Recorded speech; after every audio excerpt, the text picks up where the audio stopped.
Nama ulun Awad, sekarang status dosen Sekolah Tinggi Ilmu Tarbiyah Darul Hijrah, khususnya dosen pada mata kuliah Sejarah Pendidikan Islam, Pendidikan Kewarganegaraan, dan juga filsafat ilmu. Saya juga lulusan daripada Universitas Islam Negeri Syarif Hidayatullah Jakarta, mengambil jurusan Islamic Studies. Ya, Assalamualaikum warahmatullahi wabarakatuh. Waalaikumsalam warahmatullahi wabarakatuh. Ngaran ulun Sahrial Sadik, merupakan dosen atau akademisi pada program Strata 1, Strata 2, dan Strata 3. Ulun merupakan alumni dari Universitas Muhammadiyah Yogyakarta, Universitas Negeri Yogyakarta, Universitas Gadjah Mada, dan Universitas Islam Indonesia Yogyakarta. Pendidikan sejatinya ialah untuk memanusiakan manusia. Dikutip dari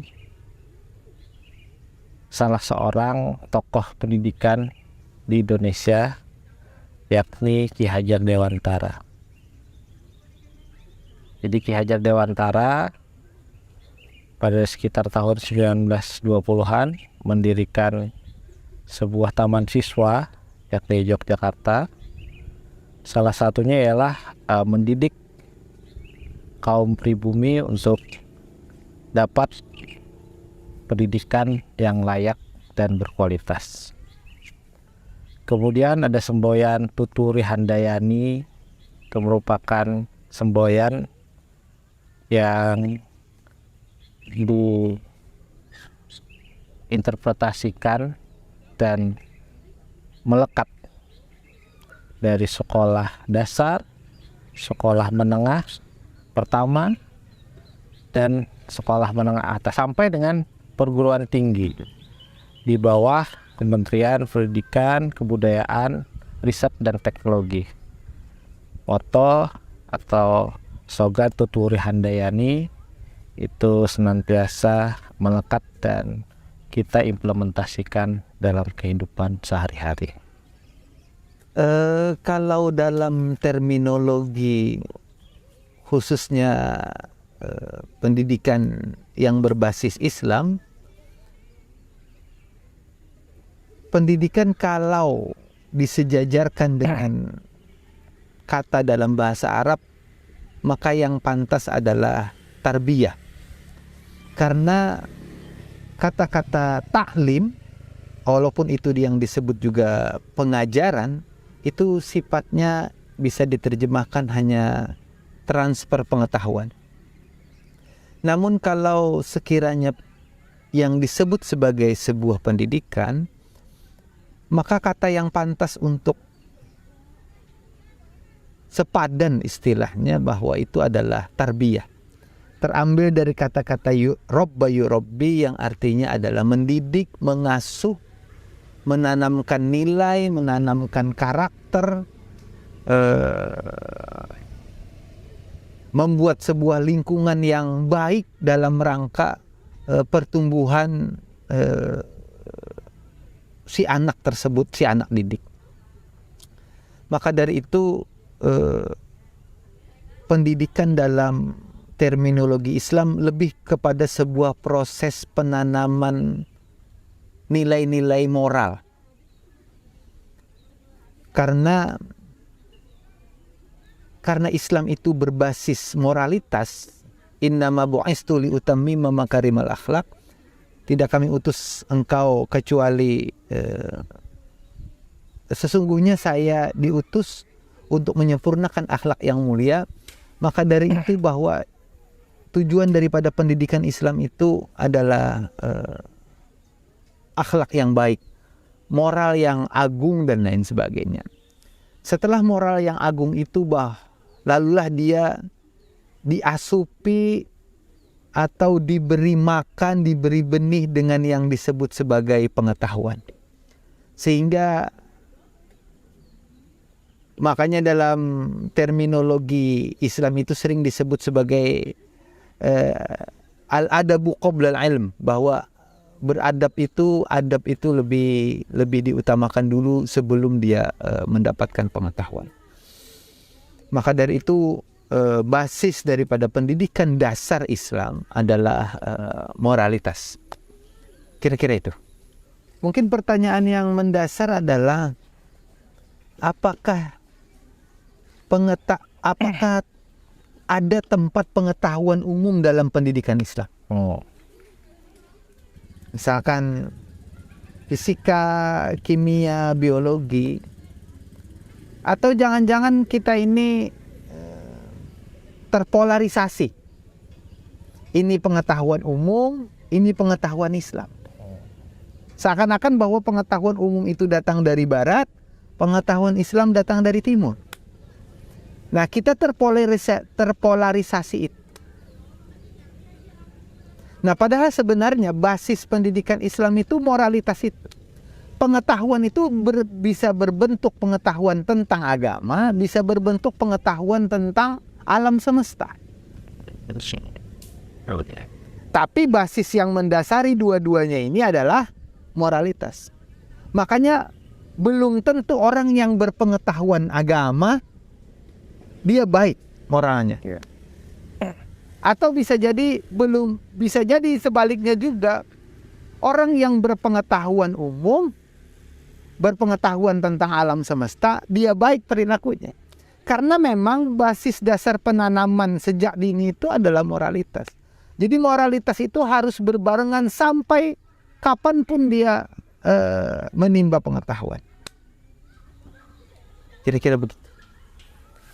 Kita kaitkan dengan pendidikan secara umum.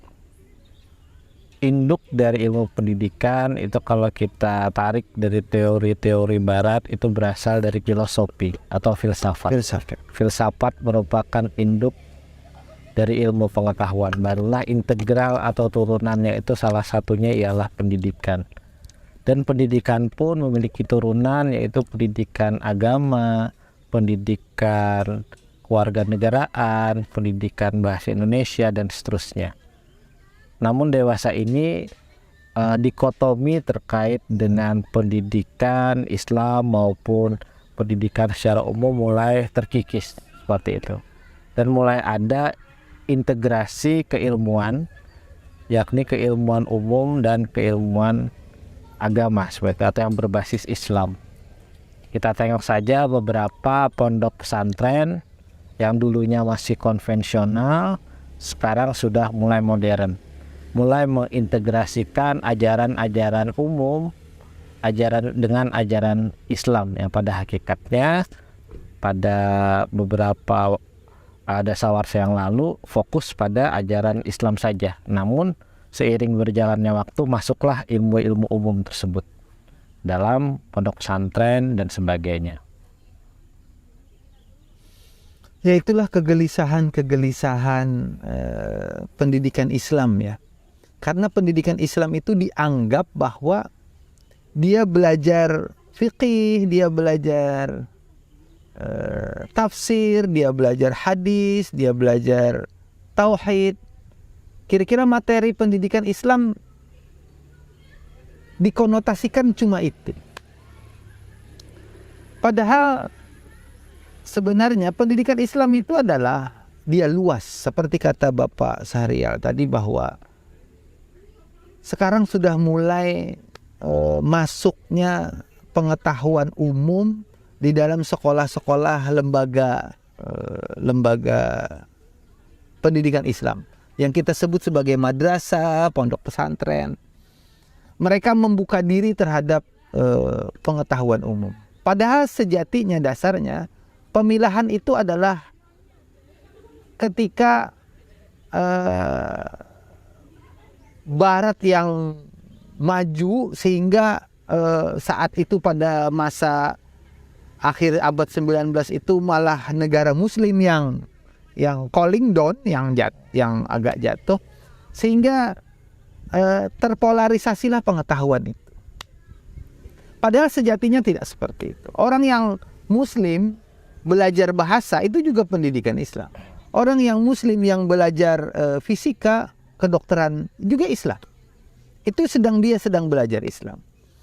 Sebagai contoh misalkan Ibnu Sina, dia seorang dokter, dia seorang filosof, dia seorang filosof, dan dia juga seorang ulama. Misalkan juga Ibnu Rus, dia adalah ulama fikih, dia juga dokter. Dari situlah kita menandakan bahwa sebenarnya dikotomi itu tidak ada sebenarnya. Dijadikan ada untuk memilah ini yang lebih utama, ini yang tidak. Ini yang lebih dapat pahala, ini yang tidak. Nah, itu akhirnya orang-orang Islam terperdaya dengan dikotomi itu. Akhirnya lebih memilih ke yang cenderung ukhrawi. Akhirnya yang duniawi tertinggal. Nah, makanya saya sepakat dengan Bapak Syahrial, sekarang sudah mulai ada upaya integrasi pengetahuan umum dengan pengetahuan Islam. Ya itulah. Ya. Melanjutkan dari Ustadz Awad, kalau kita tinjau secara historis kebangkitan dari pendidikan khususnya pada pendidikan Islam itu terjadi awal mula di Maroko dengan adanya Universitas Al-Qarawiyyin di Maroko. Kemudian berdirilah Universitas Al-Azhar di Mesir dan seterusnya, sampai menganugerahkan Dr. honoris causa pada salah seorang pejuang ulama saat itu, yakni Profesor Dr. Buya Hamka. Nah, beliau merupakan salah satu alumni dari universitas ternama Islam, yakni Universitas Al-Azhar. Kemudian kalau kita meninjau secara historis di Barat juga ada University of Oxford ya, yang didirikan sekitar tahun 1000-an Masehi. Kemudian University of Cambridge di United Kingdom atau Britania Raya. Kemudian kalau di benua Amerika itu ada Harvard University, kemudian Massachusetts Institute of Technology, dan seterusnya. Kemudian kalau kita tinjau secara historis di Indonesia, itu awal mulanya ialah Stovia. Stovia itu awal mula cikal bakal dari Fakultas Kedokteran Universitas Indonesia atau FKUI. Kemudian berdirilah Universitas Indonesia sekitar tahun 1800-an. Kemudian berdirilah Universitas Gadjah Mada pada tahun 1949.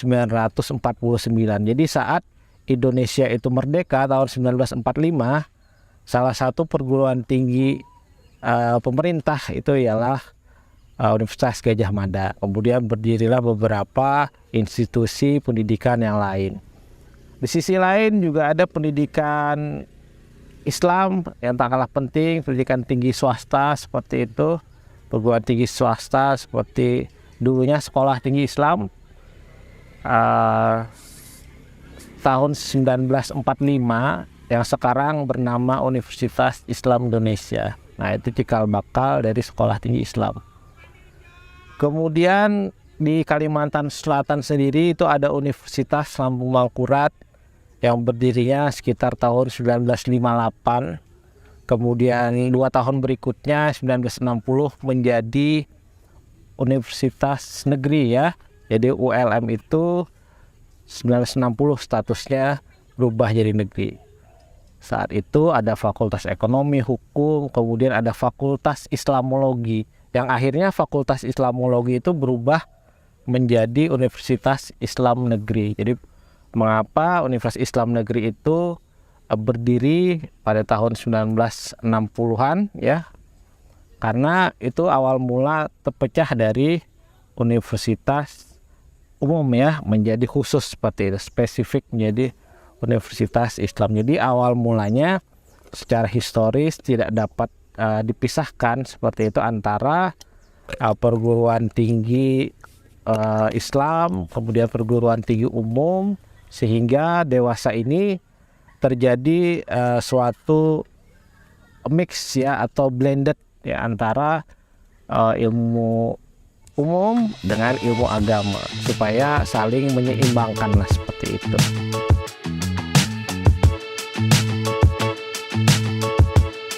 Ada suatu pepatah bijak yang mengatakan pendidikan itu ialah investasi masa depan. Jadi kalau kita menimba ilmu, khususnya pendidikan, itu tidak short term, tidak jangka pendek, tapi long term, jangka panjang. Hakikatnya ialah kita akan merasakan kebermanfaatan dari ilmu itu 1, 2, 5, 10, 20, 30 tahun yang akan mendatang. Jadi insya Allah jika kita menimba ilmu, maka hal-hal yang melekat seperti itu, misalkan kita dihadapkan dengan 3 buah pilihan ya, ilmu, harta, dan tahta. Ya, siogianya kita memilih ilmu seperti itu. Namun harus kita ingat basicnya, dasarnya ialah adab ya, seperti yang Ustadz Awad katakan. Jadi yang pertama adab dulu. Makanya kalau kita merefer ke negara Jepang, mereka itu usia 7 sampai dengan 10 tahun ya, kelas 1 sampai dengan kelas 3 SD, mereka ditanamkan betul terkait dengan adab. Adab terhadap guru, terhadap orang tua, terhadap teman sejawat ya, terhadap kakak kelas dan sebagainya. Karena itu merupakan basic atau fundamental yang utama.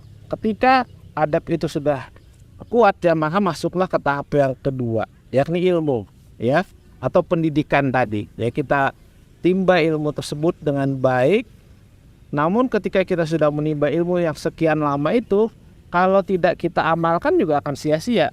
Kalau tidak kita implementasikan dengan baik untuk kemaslahatan bersama, untuk memperlebat manfaat kita, ya tidak ada gunanya. Makanya ilmu tersebut harus kita manfaatkan untuk welfare ya, kesejahteraan, untuk kebermanfaatan, untuk memperlebat manfaat, untuk rahmatan lil alamin ya, dan sebagainya, seperti itu.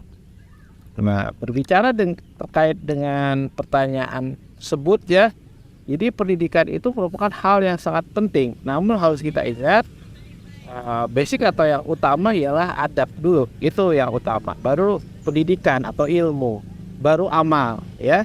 Jadi ketika kita sudah memiliki adab yang baik, ditunjang dengan ilmu yang bagus seperti itu, kemudian hal tersebut juga harus kita amalkan ya. Jadi adab, ilmu, amal adalah 3 hal yang tidak dapat kita pisahkan ya. Ketika kita sudah memiliki adab yang bagus, ilmu yang holistik, yang menyeluruh, kemudian amal, senantiasa kita melakukan amal ya, amaliyah, maka insya Allah kita akan senantiasa menjadi sumber daya manusia atau insan yang kontributif sepanjang hayat kita. Seperti itu. Mungkin pertanyaan tadi itu terkesan menggelitik ya, atau sebenarnya itu terkesan meremehkan pendidikan, bahwa semakin tinggi seseorang sebenarnya yang dipakai juga ketika dia masih kecil. Jadi untuk, dalam tanda kurungnya kan, untuk apa pendidikan tinggi-tinggi kan?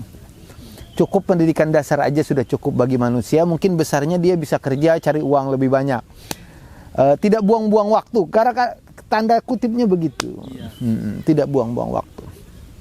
Tapi kita harus ketahui dulu bahwa pengetahuan itu kebutuhan manusia. Jadi kadang-kadang orang tidak merasa bahwa pengetahuan itu kebutuhan dia. Seperti orang yang, misalkan, orang yang tahu bahwa nasi adalah kebutuhan dia. Ada orang yang tidak memakan nasi, dia anggap nasi bukan kebutuhan dia. Jadi kita harus tahu dulu bahwa pengetahuan itu kebutuhan manusia. Kebutuhan apa? Kebutuhan akal. Jadi semakin tinggi pengetahuan seseorang, maka akan semakin tinggi analisanya. Itu satu. Semakin tinggi pengetahuan seseorang, semakin besar wawasannya, semakin luas dia. Karena ketika seseorang cuma hanya di tingkat dasar, maka sebenarnya pengetahuan masih terkotak. Namun ketika dia sampai kepada puncak, maka dia akan melihat lebih luas seperti orang yang sedang menaiki pohon.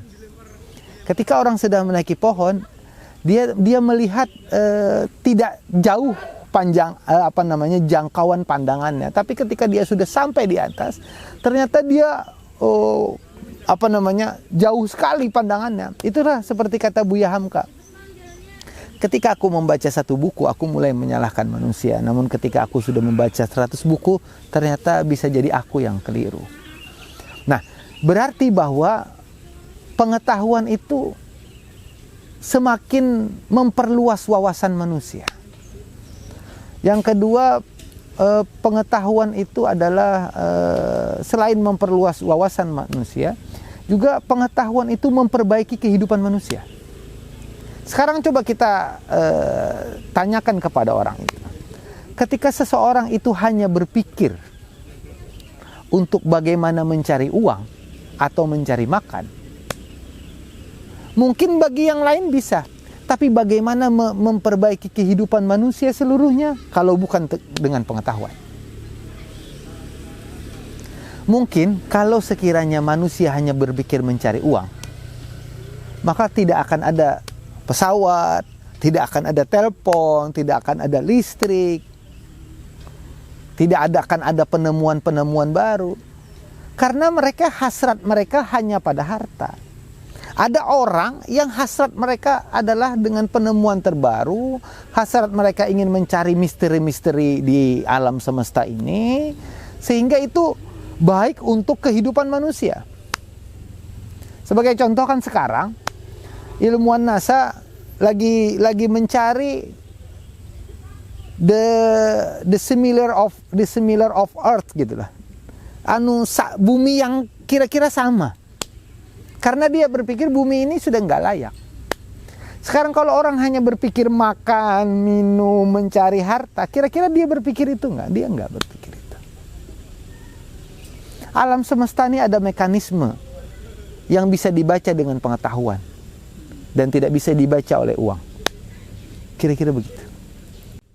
Ya, melanjutkan dari statement Ustaz Awad tadi, ya seyogianya orang yang berilmu juga harus memiliki sifat tawadhu atau rendah hati. Jadilah seperti padi yang semakin berisi maka semakin merunggit. Ya. Itu adalah filosofi yang kita belajar dari alam, ya, khususnya dari tumbuhan padi. Kalau kita memetik hikmah dari alam semesta ini banyak yang bisa kita ambil ibrah atau pelajarannya.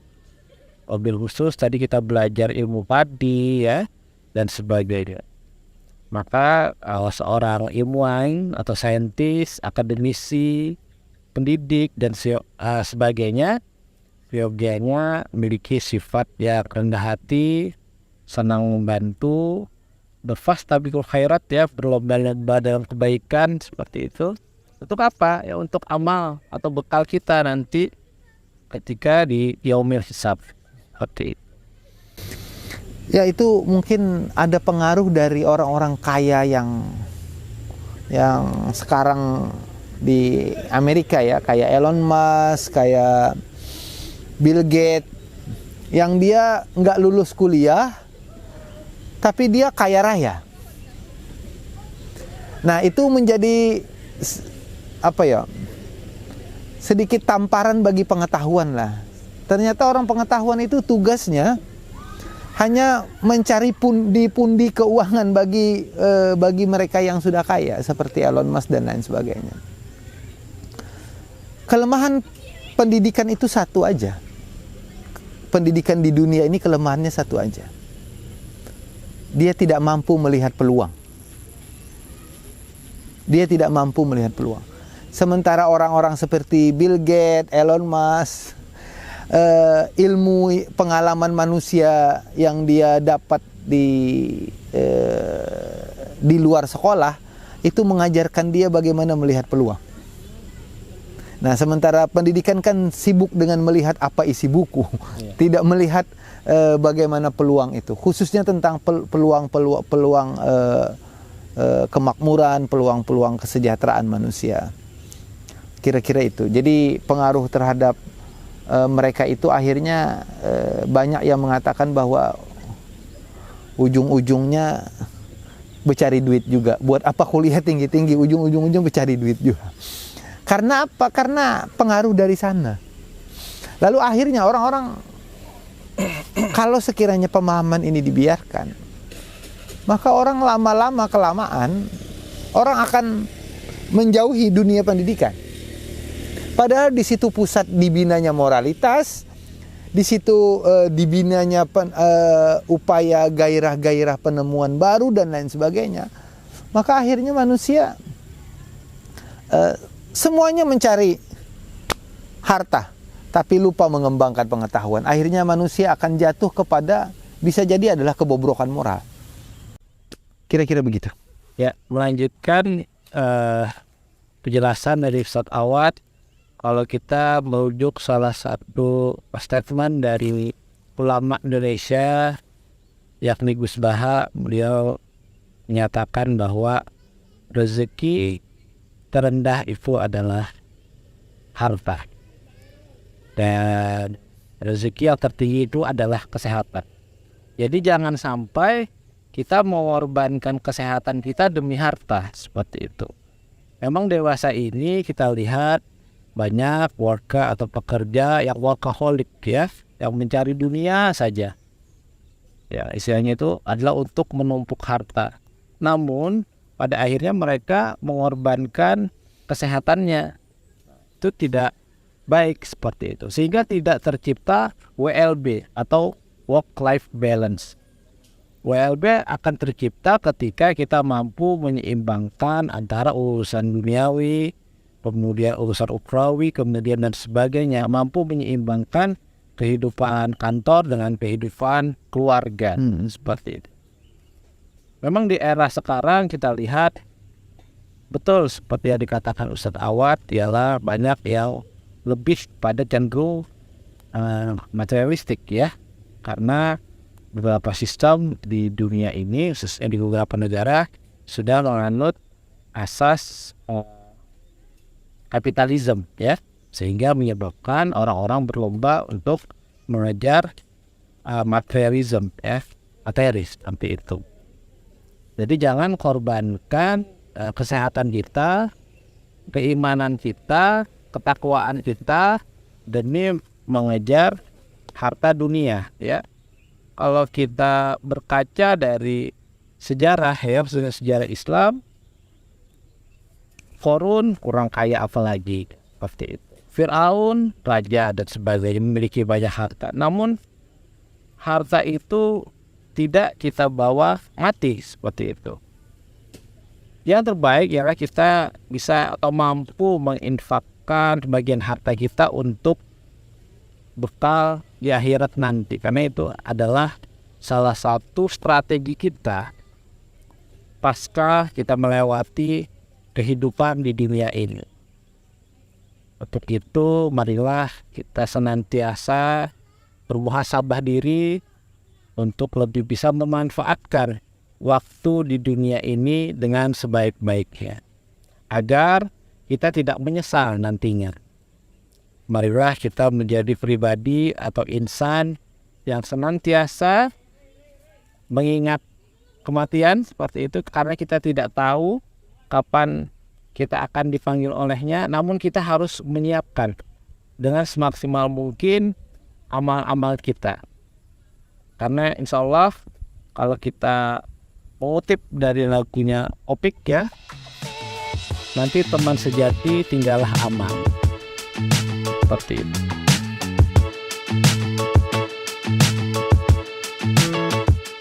Terkait tentang pendidikan di Kalimantan Selatan, alhamdulillah ada upaya yang sangat serius untuk meningkatkan pendidikan khususnya di Provinsi Kalimantan Selatan. Mungkin yang menjadi PR besar adalah pemerataan pendidikan lah. Jadi bisa jadi yang di daerah-daerah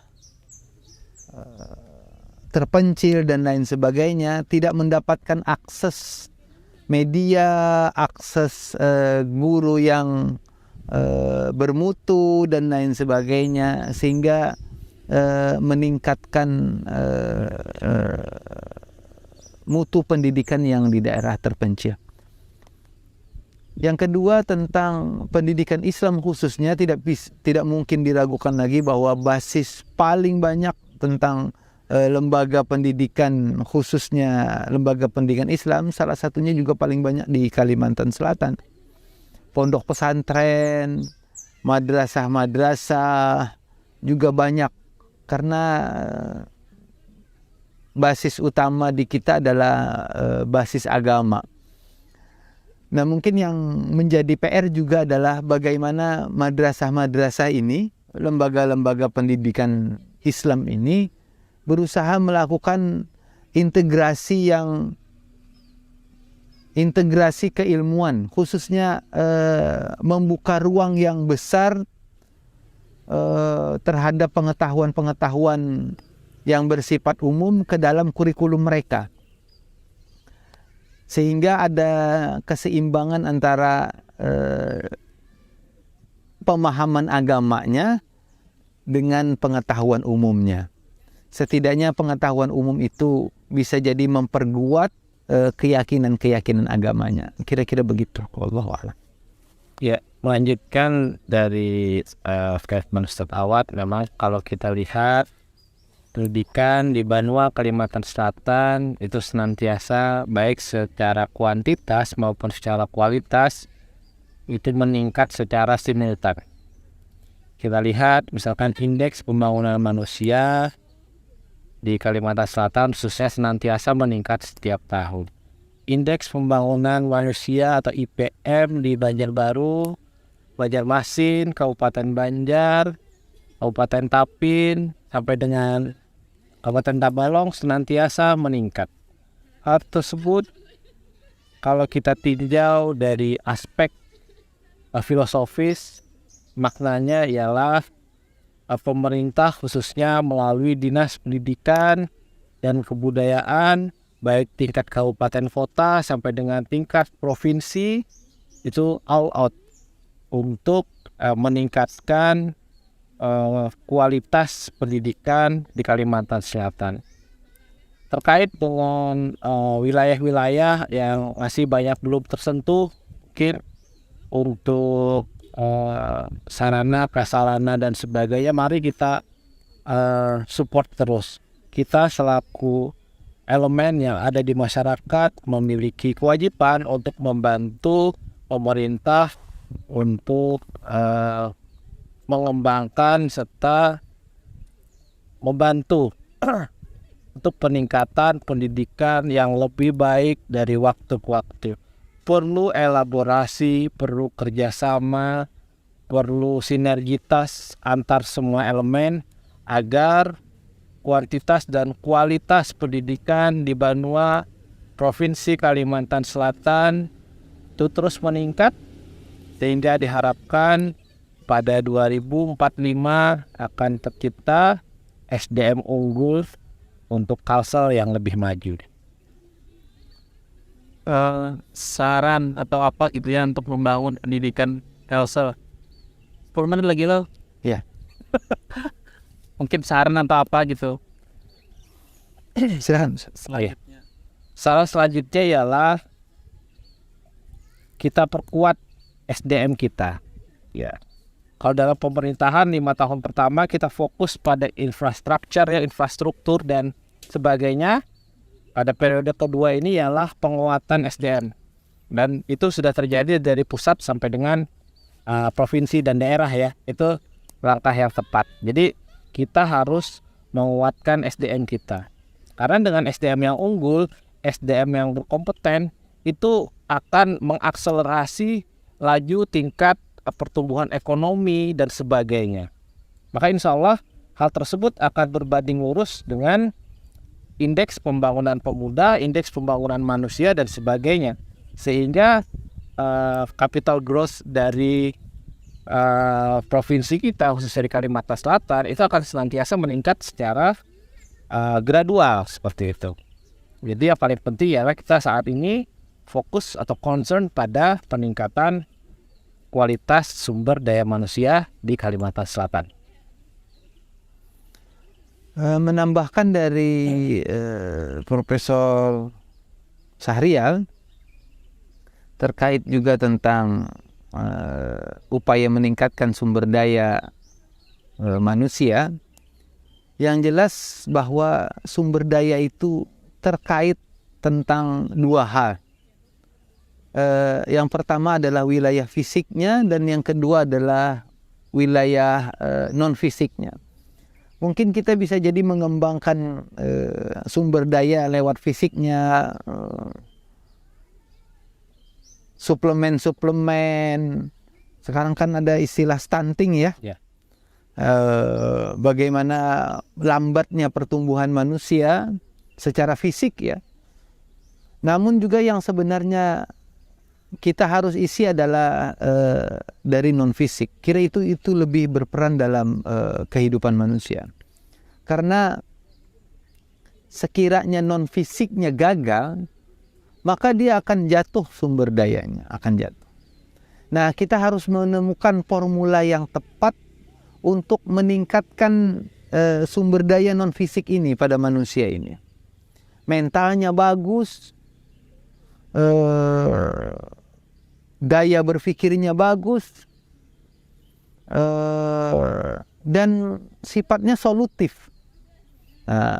Mungkin kita akan menemukan formula yang tepat bagaimana membangun daya pikir. Sementara kita ini terobsesi dengan mengembangkan daya kerja, tapi lupa mengembangkan daya pikir. Makanya dalam terminologi Islam itu ada istilah al-aqlus salim fil jismis salim.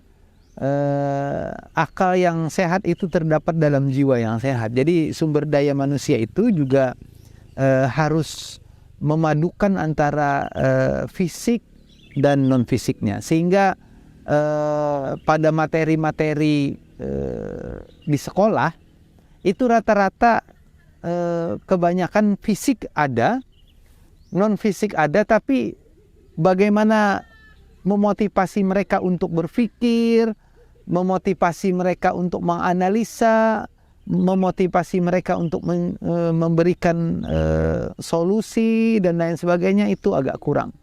Karena apa? Karena sang guru pun terfokus dengan buku, sehingga ada problematika yang di luar yang tidak masuk ke dalam ruang kelas, sehingga anak-anak murid kita itu adalah anak-anak murid yang pikirnya cuma dalam kelas. Ketika di luar kelas nggak bisa dia, karena sang guru tidak bisa memasukkan problematika di luar ke dalam kelasnya. Nah, itu wilayah non fisik yang harus kita tingkatkan, sehingga 2045 itu adalah manusia-manusia yang cerdas, manusia-manusia yang daya berpikirnya bagus, solutif, dan juga mentalnya bagus, mental saingnya. Karena pendidikan kita juga sangat minim untuk menumbuhkan daya saing itu. Dan yang terakhir adalah dia fisiknya bagus, sehingga kita bisa bersaing dengan negara-negara lain. Wallahu a'lam.